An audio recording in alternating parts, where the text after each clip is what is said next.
Hello, fans of all ages. This is indeed the Morik Show coming to you live on a Friday. Thank you very much for tuning in on this March 27th, 2015. This is indeed Ryan Morik coming to you live from Studio A here at Ramapo College of New Jersey. 2-week break is over. Spent the spring break in Turks and Caicos. Beautiful, beautiful, beautiful weather. And it was hot, and it was 85 degrees, and it was basically the exact opposite of what's going on outside. Good to be back here in the booth. And hopefully the cold weather goes away very soon. We have a lot of stuff to talk about today because I've been gone for about 2 weeks. And the first thing that I want to talk about is David Ortiz. I can't believe I'm about to say this. I gained a ton of respect for David Ortiz yesterday. Yesterday, David Ortiz wrote a piece in the Players Tribune, Derek Jeter's website, saying that he never knowingly took any steroids.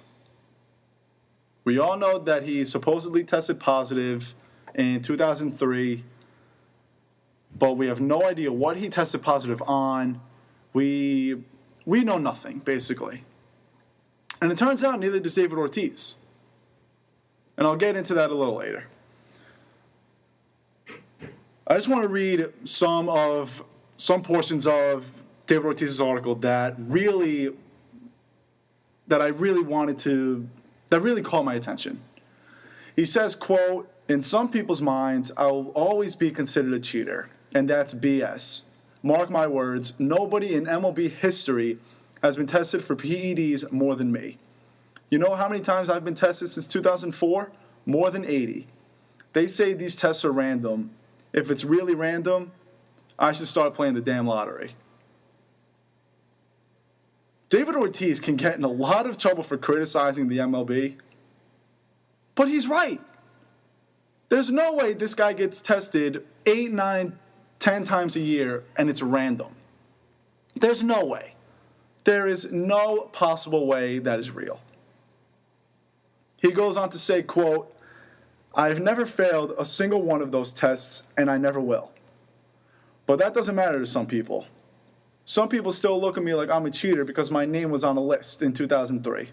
Let me tell you something about that test. Most guys were taking over-the-counter supplements then. Most guys are still taking over-the-counter supplements. If it's legal, ball players take it. Most MLB players take a dozen pills a day just to get them through the season. Whatever you tell them is legal, they'll take it. But back in the early 2000s, you'd go into GNC and the guy working there would say, hey, take this stuff. It's great.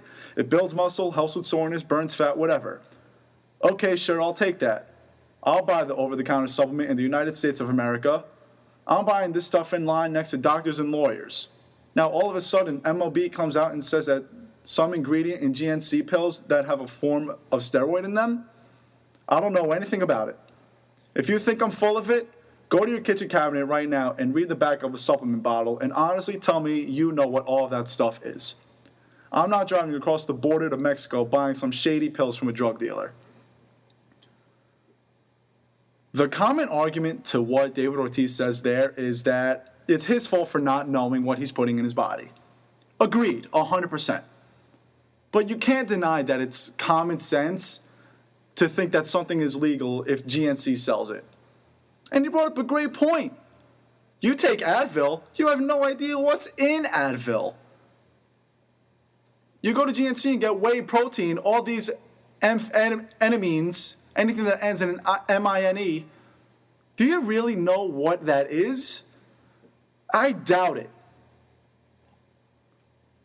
He goes on to say something about how people were more conscious of what they were putting in their bodies after 2003. He says, quote, "The next couple seasons, I start noticing things changing.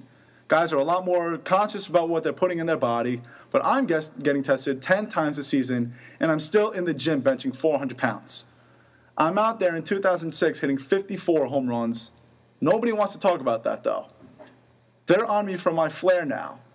Poppy, how come you walk around the bases so slow when you hit a home run? How come you flip your bat like that? Don't you think that's disrespectful to celebrate? Yeah, I'm going to have fun. It's who I am. I just hit a baseball 500 damn feet. I grew up in the gutter, and now I'm out here in front of the world living my dream, and you all want me to feel sad? I'm here to bring joy to the game. I hate when David Ortiz takes an hour and a half to trot the bases after a home run. But you know what? He's got a great point. Baseball, or any sport that you play, you're supposed to have fun. So let him have it.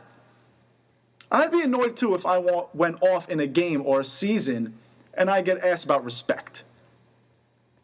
As long as he's not bad flipping on anything that's not a home run, it's okay in my book.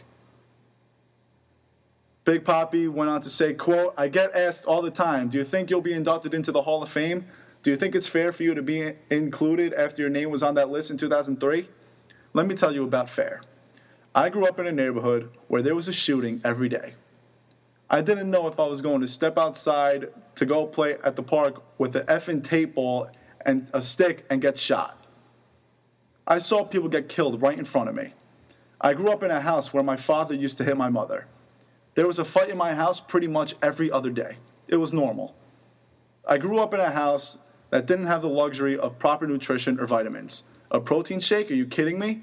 The only protein I knew about until I was 16 was frijoles negros. Never heard of that one. Black beans. These reporters always want to talk about fair. The world ain't fair. After I read that, I realized that David Ortiz is being treated far from fairly. He literally made something, especially something, out of nothing. And the media, as always, they try to make something out of nothing. And David Ortiz knows that. And so they fail. Good. He goes on, I have been asked the same question a million times. Do you think you deserve to be in the Hall of Fame? Hell yes, I deserve to be in the Hall of Fame. I've won 3 World Series since MLB introduced comprehensive drug testing. I've performed year after year after year. But if a bunch of writers who have never swung a bat want to tell me it's all for nothing, okay, why do they write my legacy? I still don't know whether or not he should be in the Hall of Fame because I have a really tough time putting DHs in the Hall of Fame.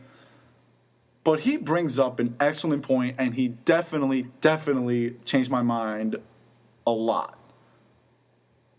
The guy, you can't question his skill at the plate.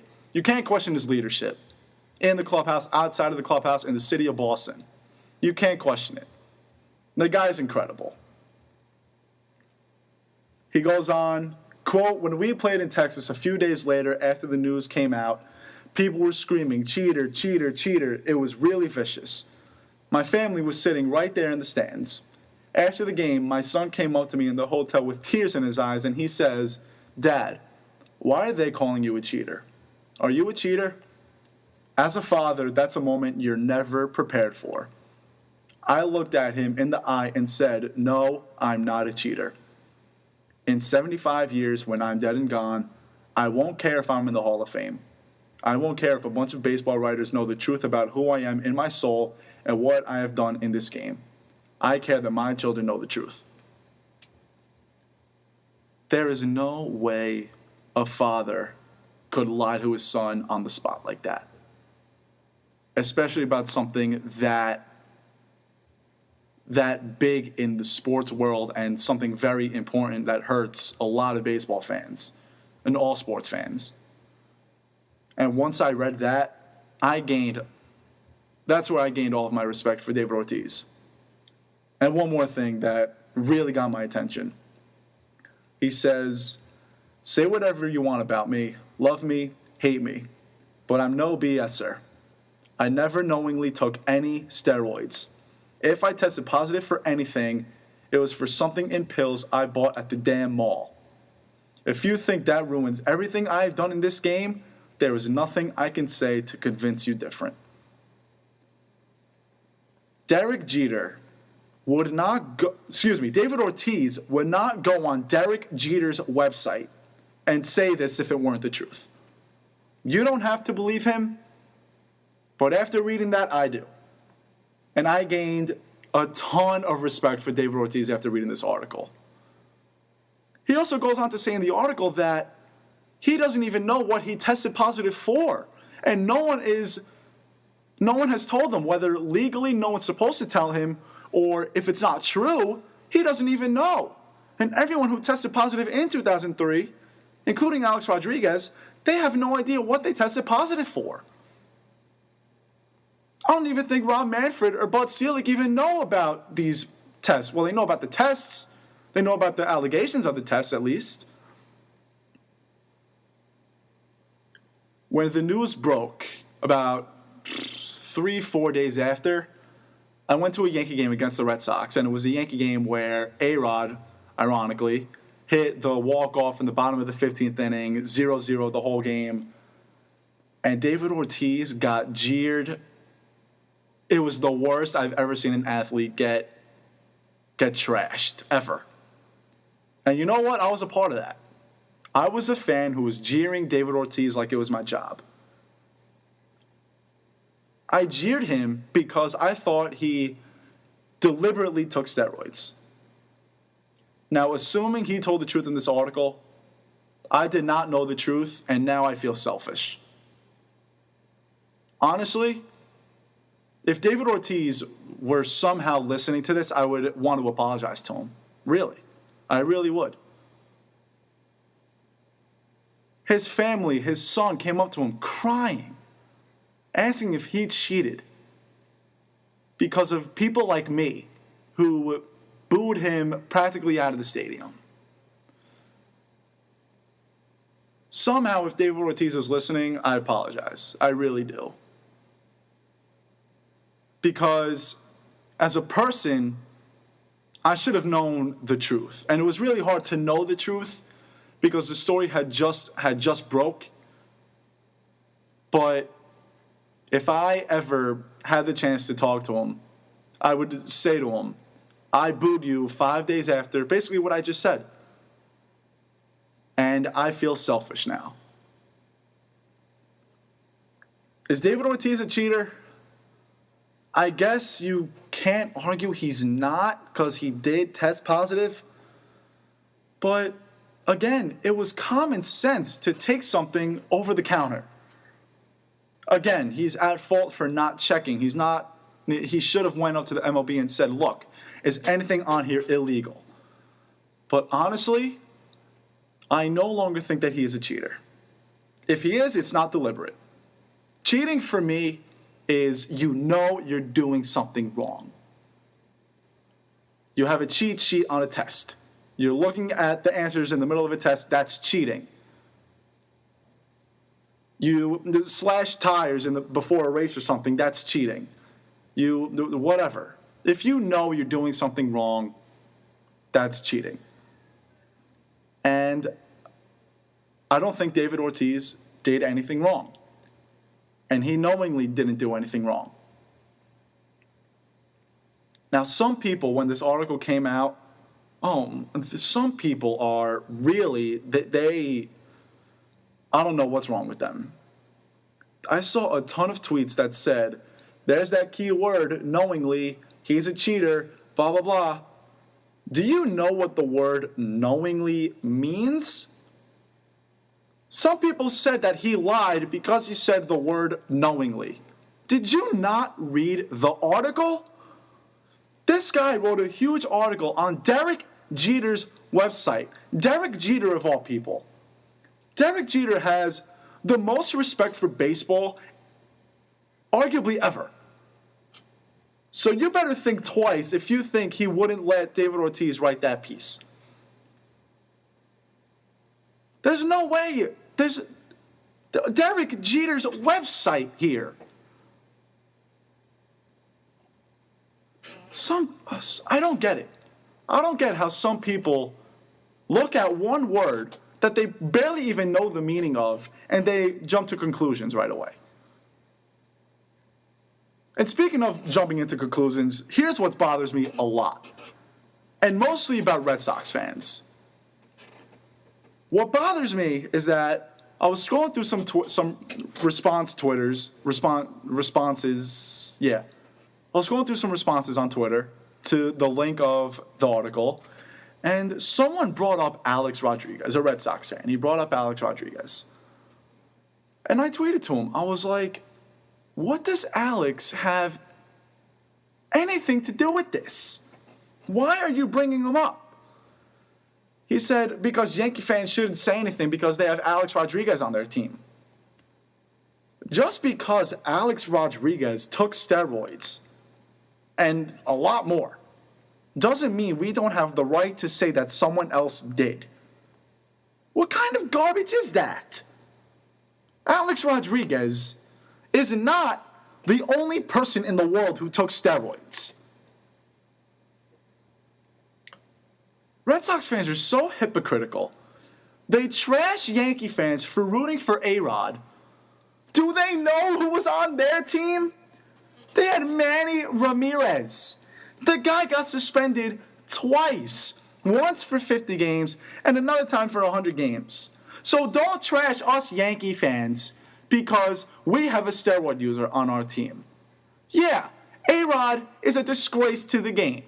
But you know what? I'm going to cheer for him. I sound like a broken record, but sorry, I'm going to cheer for Alex Rodriguez. Every single team has a steroid user. We just don't know who. I can guarantee you there is at least one person on every Major League Baseball team that either A, took steroids, B, still takes steroids. Probably the same in the NFL, probably the same in the NBA, and probably the same in the NHL. So don't accuse us because we root for a steroid user when everyone else does the same. I told the guy I was going to cheer for Alex Rodriguez, and he said, you can cheer for him if he's helping your team. He's not. A-Rod is not helping the team. He's batting over 300 in the spring. The guy hasn't played in a year and a half. People thought this guy was going to bat 150 in the spring. After today, he's batting over 300. And he has a great presence at the plate. His eyesight at the plate is still there. He lays off of the bad 0-2 splitters down to the corner. He knows what he's doing. So know your facts before you say that Alex Rodriguez is not helping out the team. And then the guy went on to say that, quote, I'm literally quoting his tweet right now, to me. When Tanaka and CeCe get hurt and the Yanks struggle and A-Royd, good one, is old and weak, we'll see how much you support the team. So I'm supposed to not support my favorite team if the team gets hurt or if they play poorly? I said that to him, and he says, quote, your tune will change once they are struggling. Are you in junior high? And then he proceeded to block me on Twitter. I'm a New York Giant fan. I'm a New Jersey Devil fan. I'm a Michigan Wolverines football fan. Those three teams are awful. The Yankees, I'm a die-hard Yankee fan. They haven't made the postseason in 2 years. And this year, it might be a third. I will never turn my back on any team that I root for or any of their players. Ever. If a player does badly, I will not boo them. Sure, I'll be upset that they're not playing well. I'll be a little mad that they're not playing well. But I will never, ever boo my team or boo any player on my team. I'm going to opening day, and I'm going to be wearing my Forgive shirt. The Forgive, where the I is the 1 and the E is the 3. And I'm going to be giving him a standing ovation at opening day. And if he's batting 190 in June, you know what? I'm still going to be cheering every time he comes up to the plate. You are not a fan of the team or the player if you boo him or the team. I will always stick up for my guys. So don't you dare tell me how to root for my team. Don't tell me how I will root for my team. Don't tell me about the future. I will never turn my back on anyone on my team or anyone on any team whatever. You're not a fan if you boo the team or anyone on it. So don't you dare tell me what I'm going to do, because I know what I'm going to do. In the 2012 playoffs, when Alex Rodriguez was flirting with girls in the dugout, and Nick Swisher and Curtis Granderson and A-Rod and the Yankees couldn't hit, I didn't boo anyone. If they struck out, I said, okay, hopefully they'll get a hit next time. Was I mad that they weren't contributing? Absolutely. Did I boo them? No, never. And I think it's ridiculous that some people do. The Jet fans that boo Geno Smith or booed Mark Sanchez, that's ridiculous.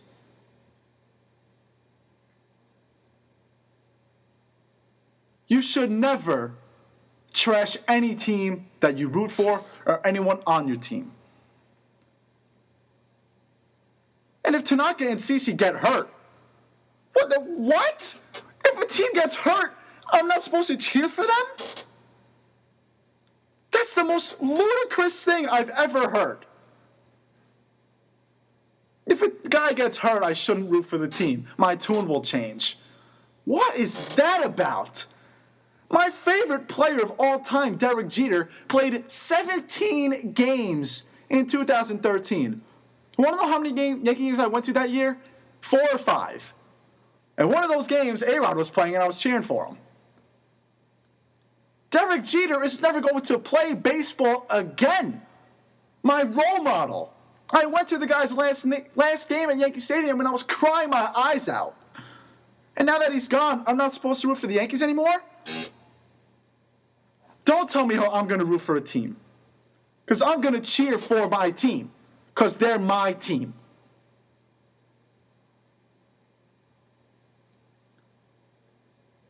So this news broke a couple weeks ago. And I obviously haven't gotten a chance to talk about it because I've been away on spring break and whatever. Chris Borland retired at the age of 24. Chris Borland, former linebacker for the San Francisco 49ers, what he did was very, very, very brave. He realized that life is more important than money, and that takes a lot of willpower. He's 24 years old. He's basically the only reason why the 49ers were somewhat in the hunt later on in the season. He was practically the future after Patrick Willis retired, and now he's done. Jeff Schwartz, the center on the Giants, said it the best. If you're not 100% committed to football, don't play. Chris Borland was not 100% committed. And you know what? That's 100% okay. Harry Carson and a lot of football players, they've been on the record numerous times saying that if they knew about what they would be like today, 25 years ago, 30 years ago when they played, they wouldn't do it.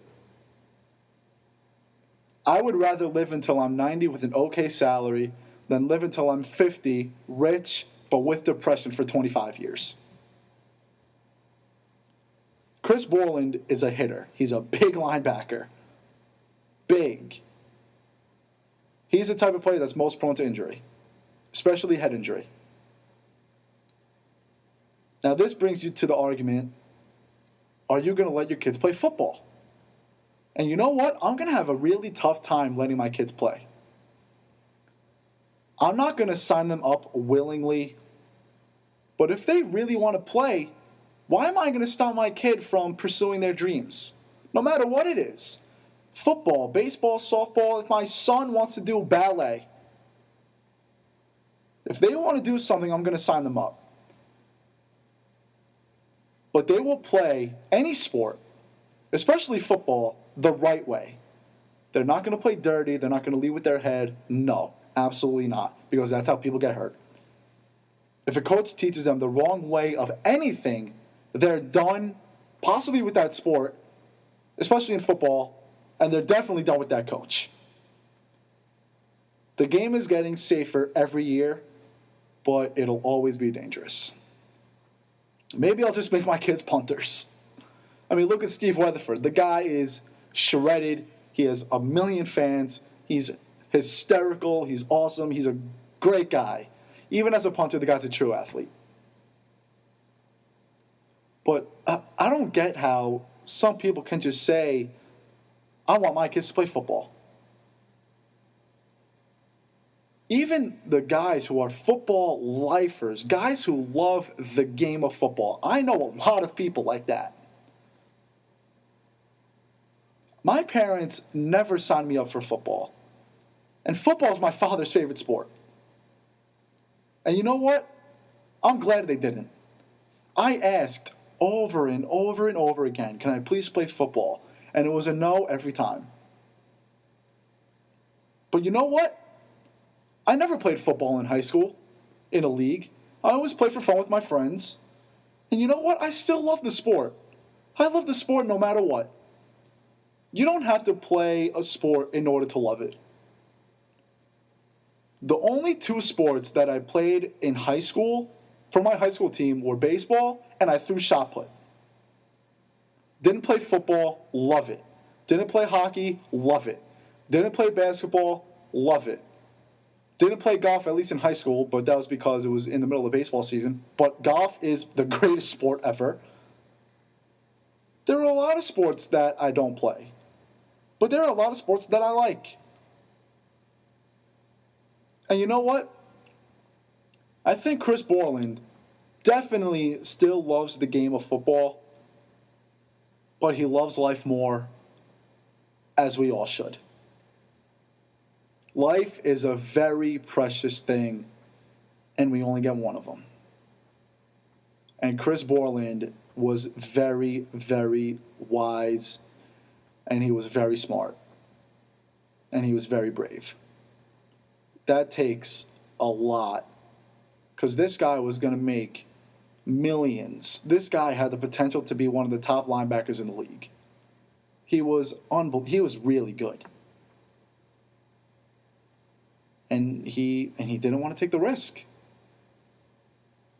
Good for Chris Borland for looking 20, 30 years into the future. Because honestly, 20, 30 years into the future, if he continued playing football, he might not even be on this earth anymore. Because a ton of football players, they've committed suicide because of all these head injuries. It messes with their brains so much. And I give Chris Borland a lot of credit. It's not because he was scared. He just wanted to live a normal life. And you know what? Maybe this guy wouldn't have gotten hurt. Maybe this guy would have had 0 concussions. But you know what? You can't take that risk. Speaking of risks, and really dumb ones, Randy Gregory, the former outside linebacker from Nebraska, he tested positive for marijuana at the NFL Combine. How dumb can you be, for the lack of a better word? You know you have the Combine coming up. You know you're going to get tested. This guy was on the verge of expulsion at Nebraska because of marijuana.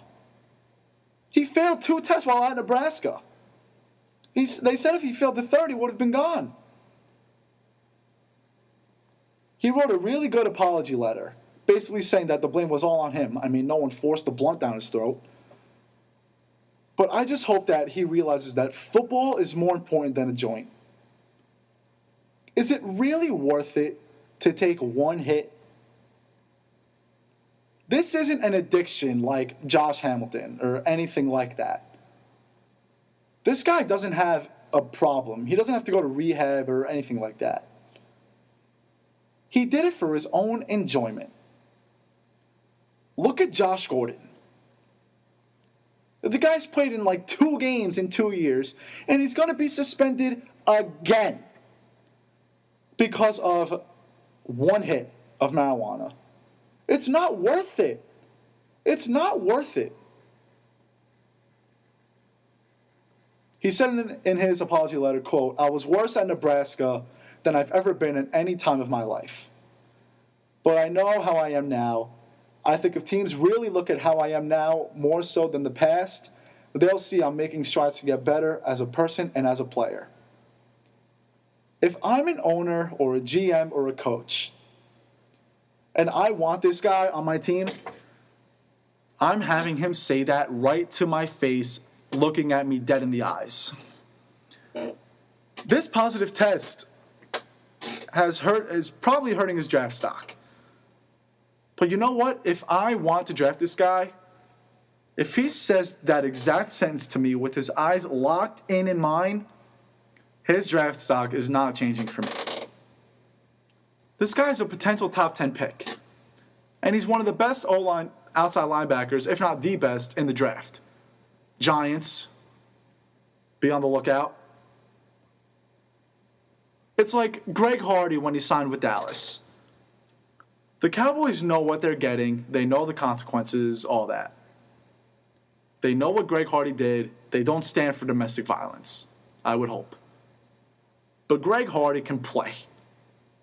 And if he does something wrong again, then Dallas will just cut him. They'll fine him, suspend him, whatever. And you know what? This is the same thing for Randy Gregory. If the guy can't stay clean, no one is going to pay any consequences except him. While reading his apology letter, it seemed to me like he realized this was his wake-up call. And you know what? This is the perfect time to get one. Because right now for Josh Gordon, the guy didn't get a wake-up call. He should have. But the guy was still rolling up and smoking marijuana. Why? I have no idea.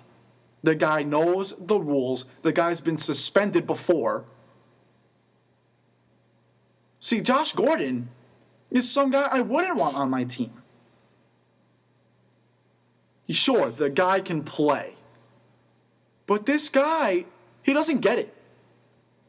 If he doesn't get the rules about a drug, he doesn't get the rules in a football clubhouse. But you know what? Randy Gregory's a different story. Josh Gordon's a vet. Randy Gregory hasn't played it down in the NFL yet. And I think now he knows that he needs to wake up. What he did was still dumb. But he said the last thing he wants to do is fail another test and be out of the league. And if this isn't his wake-up call, he'd be out of the league before he was even in it.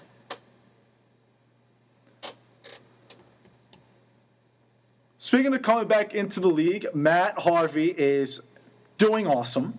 The guy's not human. And the Mets announced that he is the third starter in the rotation. Bartolo Colon starting opening day, and Jacob deGrom will start the second day, and Matt Harvey's the third starter. The Mets, I guess you could say accidentally, I don't know, but they let it slip that Harvey starting the third game. This means that he would be starting April 14th instead of opening day on April 13th. It's to increase ticket sales. And you know what? It worked. At least for me. And I'm sure I'm not the only one. As soon as I heard the rumor, like in January, that Matt Harvey was starting, I said we had to buy tickets. And I'm glad we did. I was taking the risk. Whether Matt Harvey starts, or Jacob deGrom starts, or Bartolo Colon, or whoever, whoever starts on opening day would have gotten sold out no matter what. It gets sold out even in Houston. Harvey is still their ace no matter what day he starts. He's their best pitcher easily. I think he's the best pitcher in the division, better than Scherzer. I think he's the second best in the National League, to be completely honest. Only behind Kershaw. Again, as soon as I heard the rumor back in whatever, I bought tickets. It was $27, fourth row in right field. I don't care who's pitching. I'm getting those seats. And now that it's officially Harvey Day, I'm pumped. And now I get to see Harvey twice in a month because with no rainouts, I'm going to the Yankees-Mets game on April 25th, the 25th at Yankee Stadium. And that's going to be CC against Harvey with no rainouts. I thought to myself, am I going to pay $45 for the last row in the upper deck on opening day or $27 for the fourth row on what could be Harvey Day? I'm taking the second option, and I'm sure I'm not the only one who thought of that. Now the Mets sell out 2 games in a row.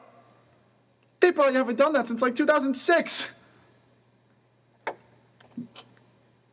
This is also another way of limiting Matt Harvey.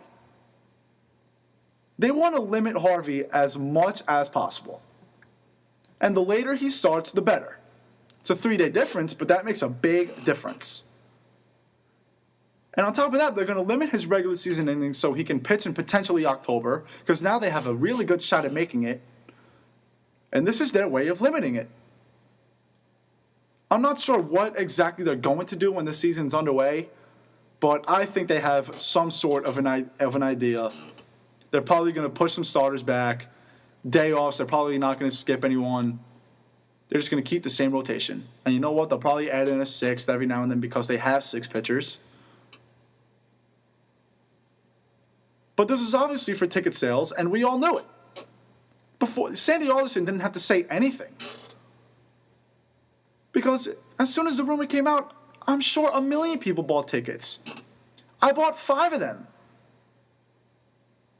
Me and a bunch of my friends are going to Harvey Day, and I'm pumped up about it. I'm calling it now. Matt Harvey's going to throw a perfect game that day. They're playing the Phillies. And Matt Harvey's one of the best pitchers I've ever seen. This is a great move for the Mets because opening day was selling out anyway, and now they can sell out a lot more. And now you have DeGrom and Harvey back-to-back. DeGrom is going to draw attention, and you know Harvey's going to draw attention. So this is a great, great move for the New York Mets.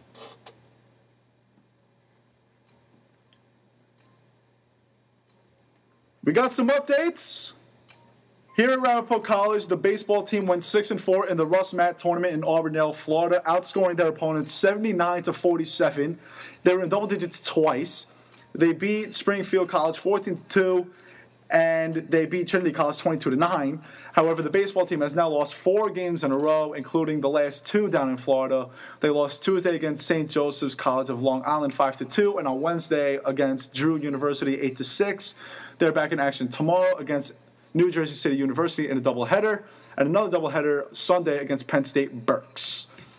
Softball, they were in Florida as well. They went 7-5. They outscored their opponents 69-34. They are back in action in Stockton tomorrow for a doubleheader. The men's and women's tennis teams were in at the Springfest tournament in Hilton Head, North Carolina. The men's team went 3-0, while the women went 2-1. The men are back in action on April 1st, and the women are not back in action until April 15th. Women's lacrosse traveled to Tennessee during spring break. They beat Transylvania 16-9. They were back in action the next day to play Sewanee University of the South. They lost 19-12. They will be back in action. They were back in action today against Manhattanville College at 4 o'clock. Men's volleyball. They took the spring break off, but they had 12 sets over the weekend in 4 games, and they won all 12 sets. They went to 5-13 overall and 10-2 in the conference.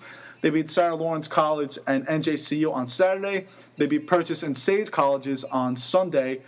They played number 5 ranked Kane on Wednesday. They lost the straight sets, but they kept it close. They'll be back in action here at the Bradley Center tomorrow at 4 o'clock. The track team was at the 49ers Classic in Charlotte, North Carolina. Jeremy Hernandez ran the 1,500 meter in a 3-minute, 53-second time frame. He won the race and he qualified for the ECAC championships later on in the year. Paul Julius and Peter Toohey also qualified for the championships in the same event. In the pole vault, Calvin Harmon placed 6th overall. He qualified for the ECAC championships. And Christina Cristea kicked off the season for Ramapo College as she ran a PR of 15.37 seconds in the 100-meter hurdles. She qualified for the championships as well. After winning a national championship last year, Alexis Apizzato opened the 2015 season with a first-place ribbon in the javelin. Both the men and women track teams will be back in action April 3rd when they host a Roadrunner Invitational on the fields across the street. Professional sports, Tanaka time on Wednesday against the Mets. Tanaka, not human again.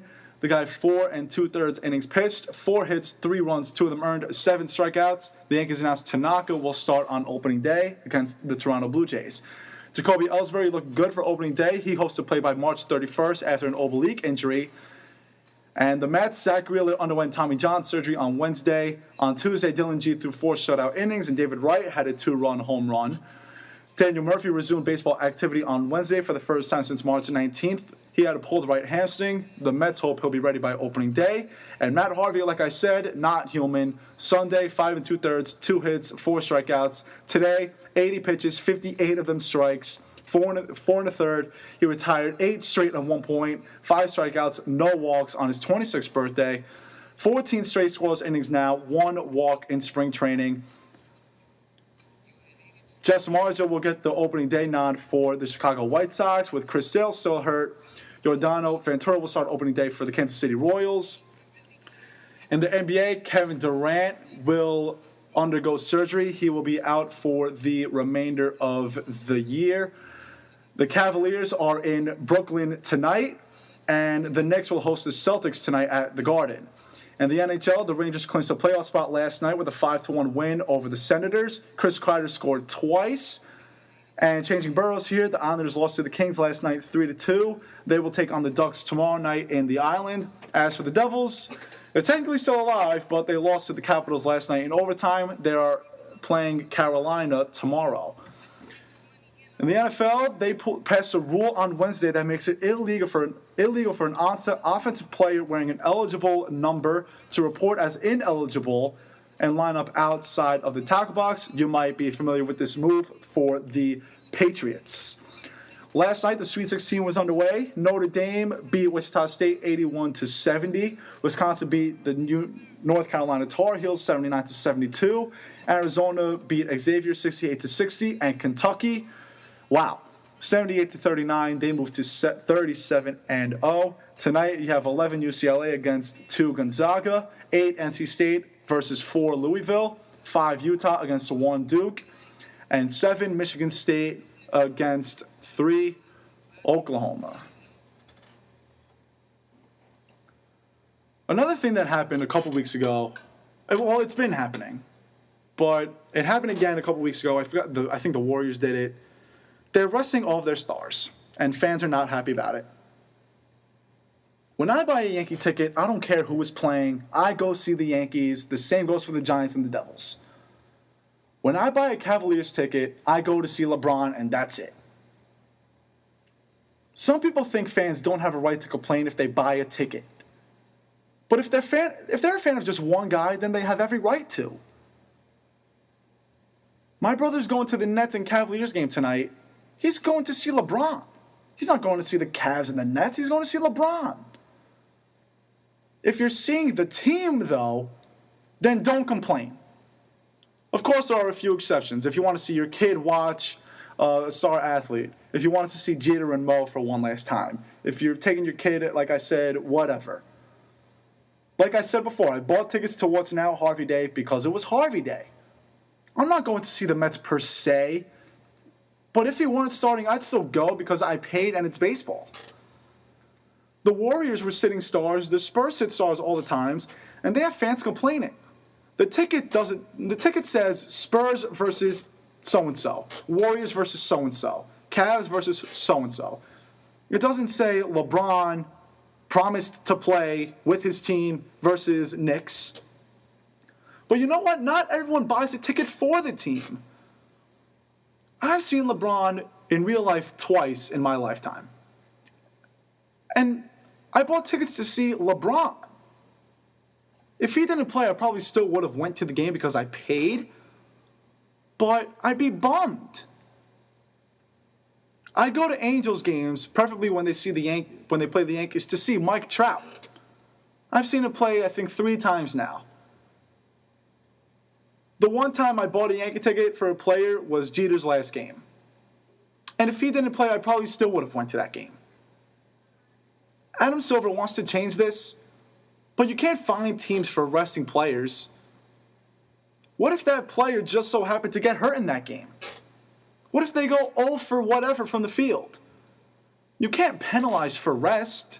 Maybe that rest helps you. Of course it helps you. Because the playoffs are too long. There are 4 series, 7 games apiece. That's insane. Why do you think Kobe Bryant's all torn up? The guy practically plays 100 games a year. I know, Michael Jordan, Patrick Ewing, and Larry Bird, Reggie Miller, they didn't take any breaks. We're out of that era of basketball, so stop comparing, please. We're not in that era, so players take breaks to survive what could be 28 games in the playoffs maximum. 4 series of 7 games is way too long anyway. More than likely you get the best team in the end, but it's too long. 2 months of playoffs. Baseball, you got 5, 7, 7, done. And on top of that, series matter more earlier when you shorten them. I'm not sure if Adam Silver is going to do anything, but whether he does or not, just remember the risks you take when you do buy a ticket. And these risks stretch far more than seeing a player. Remember, you got to drive to the game. Who knows what can happen on the road? You can lose your ticket. Who knows? But remember the risks. My cousin, when they were out in San Fran, they went to a Warriors game because my cousin's favorite player is Steph Curry. I'm sure if Steph Curry didn't play, he would have been distraught. But he would have every right to be distraught. Because he didn't go to see the Warriors. He went to see Steph Curry because he's out in California. It was his only time in California. The kid's 11 years old. If you're a fan of the team, I don't think you have a right to complain. I've been to Yankee games where Derek Jeter didn't play. I've been to Giant games where whoever didn't play. I actually haven't been to a Giant game in like 4 years. But I've been to Devil games where Marty Brodeur didn't play, where Elias didn't play. So if you're a fan of the team, you shouldn't complain. If you like a player and they don't play, then you have every right to complain. Because that's just unlucky and that just stinks. But Adam Silver shouldn't change a thing. He shouldn't fine coaches for doing that because it's rest. You need rest. Staying in the NBA because the MVP race is heating up. My top 3 for MVP, Russell Westbrook, LeBron James, James Harden. And Russell Westbrook is number 1 easily. He's the sole reason why this team still has a playoff spot.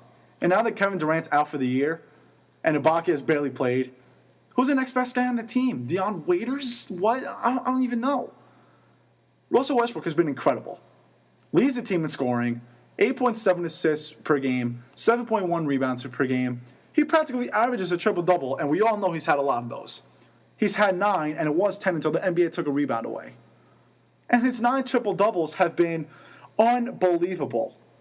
His triple-double average, 31.7, 12.8, 11.9.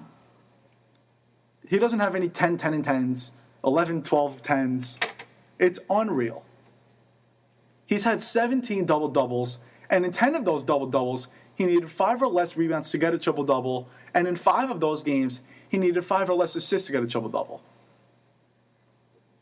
He's had 29 other games in double-digit points where he didn't get double digits in assists and rebounds, but how close is he to getting a triple-double? He's had 8 and 7, 8 and 8, 9 and 9, 8 and 8, 9 and 9, 7 and 8, 7 and 9. He's this close to having more triple-doubles than double-doubles. He's a couple of more stats away from having 16, 17 triple-doubles. Those stats don't lie. He is the reason why OKC still has a playoff spot, and that's why he's without a doubt my MVP. But here's what I don't get. I haven't seen a lot of people saying LeBron. Why? No, the guy's not having a phenomenal season, but valuable, most valuable player. Valuable does not mean best. LeBron spent 4 years in Miami, and all 4 years the Cavs missed the playoffs by a lot. Every year except his rookie year, LeBron was with Cleveland, they were 500. The Cavs last year with LeBron, 66-16. The first year without LeBron, 19-63. Then 21-45 with the lockout. Then 24-58. Then 33-49. This year, they're 47-26. And they're one of, if not the best team in the league. Yes, they have Kevin Love. They made good trades for JR and Iman and Mozgov. Without those guys and just LeBron, the Cavs are still a top team in the East. You disagree? Give me the next best guy during LeBron's first stint with the Cavs. Carlos Boozer, his rookie year. Ilgauskas, Drew Gooden, Verjao, Ben Wallace for 2 years. Dante West, a 30-something-year-old Shaq for like 10 games. That's why the Cavs would still be a top team without Love, without JR, without Kyrie, without all those guys. LeBron took a bad team to the playoffs and to the finals. I think the Cavs are a 6 and 8 seed without LeBron this year, and that's why Westbrook has the edge, because OKC is nothing without Westbrook. Cleveland is still something without LeBron. And Harden barely has the edge over Steph Curry. I think the Rockets are a worse team without Harden than the Warriors are without Steph. And again, some people think MVP is the best player. Wrong. Value does not mean best. Value is what you bring to the table. Simple. So Henrik Lundqvist is going to return soon. But Cam Talbot has been unbelievable. Some people have been saying that you should leave Cam Talbot in. You have to put Lundqvist in there. It's Henrik Lundqvist. If it wasn't an elite goalie like Henrik, I'd say leave in Talbot. But this is Henrik. The New York Rangers, I think they are the best team in the NHL. And that's with Cam Talbot. Who knows what the Rangers would have done with Lundqvist? And they usually say, if it ain't broke, don't fix it. But what's broken with Henrik? The Devil fan in me got me thinking about Adam Henrik. Now, if Lundqvist does struggle, you know you can put in Talbot and still have a solid shot at winning now. Which is a really good thing. But you have to start Lundqvist when he gets back. I'll tell you what, Cam Talbot's probably the most upset. He just signed a contract this year to be Henrik's backup. If he didn't sign that contract, he could have gotten a solid deal in a lot of places. He's been unbelievable. A lot of people expected the Rangers to be 500 with Talbot in net. If they were 500, they would be out of the playoffs. They would have had 82 points. And honestly, I can't wait for Lundqvist to get back. Even as a Devil fan, it's awesome to watch the Rangers. They're a young, exciting team to watch. They're awesome. Call me crazy and call me not a Devil fan, but last year I rooted for them. If they make it that far to the Stanley Cup Finals, I'm going to be rooting for them again. I know I love the Devils. And some of you are probably like, what is this guy thinking?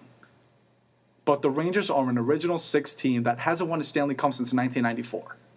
Before that, it was 1940. It's a story, and it's great for the sport of hockey. Oh, but why didn't you root for the Red Sox when they came back against the Yankees from a 3-0 deficit in the ALCS?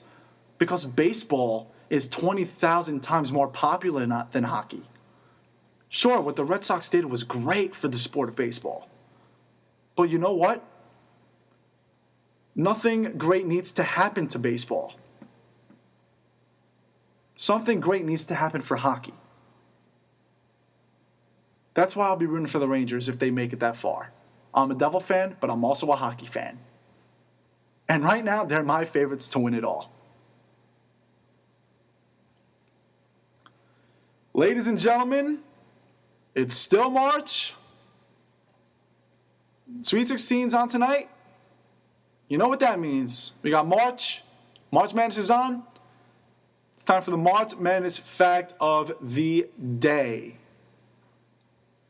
This year is the first time since 1998 that Duke, North Carolina, Kentucky, and UCLA, were all in the Sweet 16 together. Now, how many of you had that one? I had everyone but UCLA. And my bracket, I don't know about you guys, my bracket's looking okay. I don't know.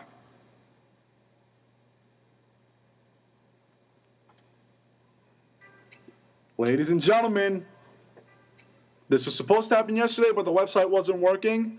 But it's the end of the week. That means it's time for our Beast of the Week. This week's Beast of the Week, more so the last 2 weeks because I haven't been here in a little while. Gotta go with the birthday boy, Matt Harvey. Sunday, 5 2/3, 2 hits, 4 strikeouts. Last Monday, 4 scoreless. He had 35 strikes and 53 pitches. 3 hits, strikeout. Today, 80 pitches, 58 strikes, 4 1/3. Retired 8 straight at one point. Finished with 5 strikeouts and no walks. Let up 3 hits. This guy has the potential to be the best pitcher on earth. And I think he's the second best in the National League. Better than Scherzer, better than Bumgarner, better than Wainwright, better than Cueto, better than Greinke. He's better than all of them. And honestly, it's no contest. His first day back, Matt Harvey was throwing 99 miles an hour. This guy is special. Matt Harvey is 26 years old. He had a long resting period after Tommy John. Matt Harvey is the face of New York baseball. It's not Derek Jeter anymore. It's not Tanaka. It's not Betances. It's not Jacoby. It's not David Wright. It's not Daniel Murphy. It's not Lucas Duda. It's not Juan Lagares. It's not CeCe. It's Matt Harvey. I'm sorry. I can't wait. I can't wait for him. He's going to be ridiculous.